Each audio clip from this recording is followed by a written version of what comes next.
बढ़ते प्रदूषण के कारण दिल्ली की हवा और जहरीली होती जा रही है। दिल्ली के लोग जहरीली और दम घोंटू हवा में सांस लेने के लिए मजबूर हैं। ऐसे में दिल्ली सरकार के पर्यावरण मंत्री गोपाल राय ने एनसीआर में पटाखों की अवैध बिक्री पर एलजी विनय सक्सेना को पत्र लिखा है। आम आदमी पार्टी के नेता गोपाल राय ने अपने पत्र में कहा कि दिवाली के दौरान दिल्ली सीमा पर चौकसी बढ़ा दी जानी चाहिए, क्योंकि पटाखे हरियाणा और उत्तर प्रदेश से दिल्ली लाए जा रहे हैं। गोपाल राय ने आगे कहा कि दिल्ली पुलिस ने पटाखों पर प्रतिबंध लगाने के निर्देशों को गंभीरता से लिया ही नहीं और विक्रेता खुलेआम लगाए गए प्रतिबंध का उल्लंघन कर रहे हैं।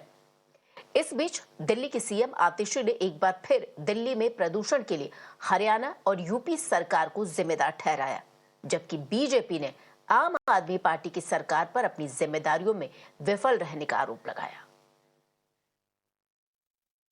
अभी जो सबसे बड़ी चुनौती पटाखों के धुओं की है, आज मैंने एलजी साहब को पत्र लिखा है। कई जगह से अखबारों के माध्यम से मेरे पास फीडबैक आया कि बैन होने के बावजूद भी पुलिस की चारों तरफ लापरवाही दिख रही है। कई जगह पटाखे बिक रहे हैं, बॉर्डर से दूसरे राज्यों से पटाखे आ रहे हैं। तो आज मैंने उनसे निवेदन किया है कि इस पर त्वरित कार्रवाई की जाए।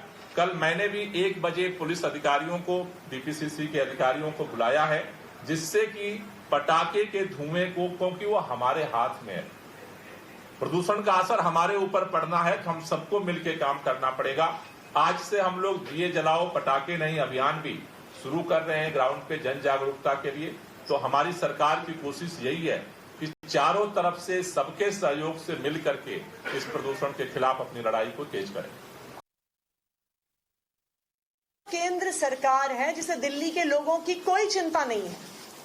चाहे भारतीय जनता पार्टी को हरियाणा को, उत्तर प्रदेश को प्रयोग करना हो एक हथियार की तरह, पराली जलाने के लिए, गंदा पानी भेजने के लिए, यहाँ की युवाओं को नौकरी से हटाने के लिए, तो एक तरफ अरविंद केजरीवाल जी के मार्गदर्शन में दिल्ली सरकार लगातार दिल्ली वालों के लिए काम कर रही है, और दूसरी ओर भारतीय जनता पार्टी की केंद्र सरकार, उनकी यूपी सरकार, उनकी हरियाणा सरकार दिल्ली वालों को परेशान करने में कोई कसर नहीं छोड़ी।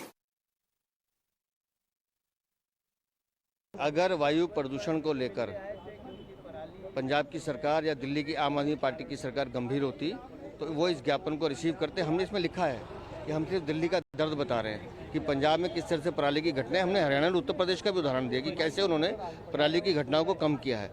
तो जब वो दोनों राज्य कम कर सकते हैं तो पंजाब भी कर सकता है। लेकिन पंजाब के मुख्यमंत्री ने शायद उनको वायु प्रदूषण की समस्या नहीं लगती गंभीर, उनकी अपनी कुछ व्यक्तिगत मजबूरियां नहीं होंगी या उनके सुप्रीमो ने कहा होगा। लेकिन बेहतर होता सभी सांसद यहाँ मौजूद थे, वो मिलते बात करते तो शायद कोई हम दिल्ली का दर्द कम कर पाते। दिल्ली में हालत है दयनीय है, और आप देख लें कि यमुना की स्थिति क्या है। यमुना नदी नहीं रह गई, यमुना को इन्होंने अपने भ्रष्टाचार के कारण गंदा नाला बना दिया। दिल्ली में वायु प्रदूषण एक बहुत ही गहन समस्या है। आम आदमी पार्टी ने बहुत बड़े बड़े वादे करे थे। चुनाव जब आए थे पंजाब में, तब आपको याद होगा माननीय केजरीवाल जी ने कहा था कि यदि आम आदमी पार्टी की सरकार बन जाती है पंजाब में तो वो पराली की समस्या का निदान करेंगे। वो तो संवाद के लिए भी तैयार नहीं है। माननीय मुख्यमंत्री भगवत मान जी हमसे मिलने के लिए तैयार नहीं है।